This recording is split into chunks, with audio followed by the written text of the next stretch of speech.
এত সুন্দর একটা ফাউন্ডেশন, যদি বলেন যে এটা গড়ে তোলার কারণটা কি ছিল বা কি উদ্দেশ্যে এটা গড়ে তোলা হলো? দেখুন, অ্যাকচুয়ালি হচ্ছে, দেখুন আমরা অনেক সময় সারাদিনে অনেক সকাল থেকে রাত্রি একটা অটোমেশনের মাধ্যমে কিন্তু আমরা চলছি।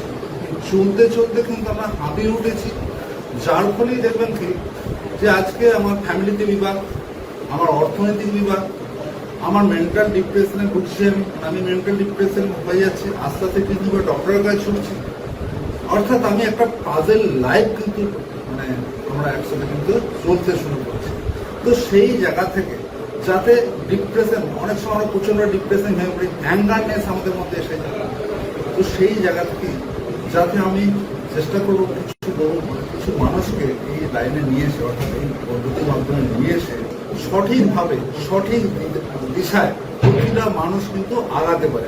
একটা জিনিস আপনারা মনে রাখবেন, একটা দেখবেন যে অনেক সময় অনেক নেতা মন্ত্রী এমএলএ অনেকে বলছে কি আমি এই দলে ছিলাম হাঁপিয়ে উঠেছি, কাজ করতে পারি না, ওই দলে ছিলাম হাঁপিয়ে উঠেছি, কাজ করতে পারে না। যদি আপনার মানবিকতার দিক থাকে, কোনো দল প্রয়োজন হবে না।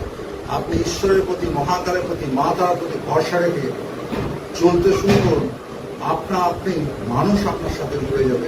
কারণ কি, সেখানে আপনার কোনো স্বার্থ থাকবে না।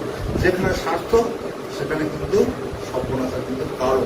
আর একটা জিনিস আপনাদেরকে বলবো যে এই পথে যারা আসতে চাইবেন, বা মা তারা নিয়ে, মহাকালের নিয়ে, বা অপর বগলা নিয়ে অনেকের অনেক কোশ্চেন থাকে, জানার ইচ্ছে থাকে, অতি অবশ্যই আসুন।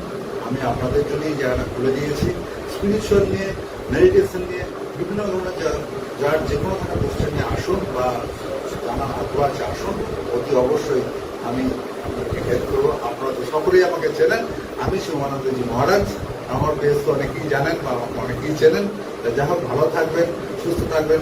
জয় মাতারা, জয় শ্রী মহাকাল, জয় জগন্নাথ।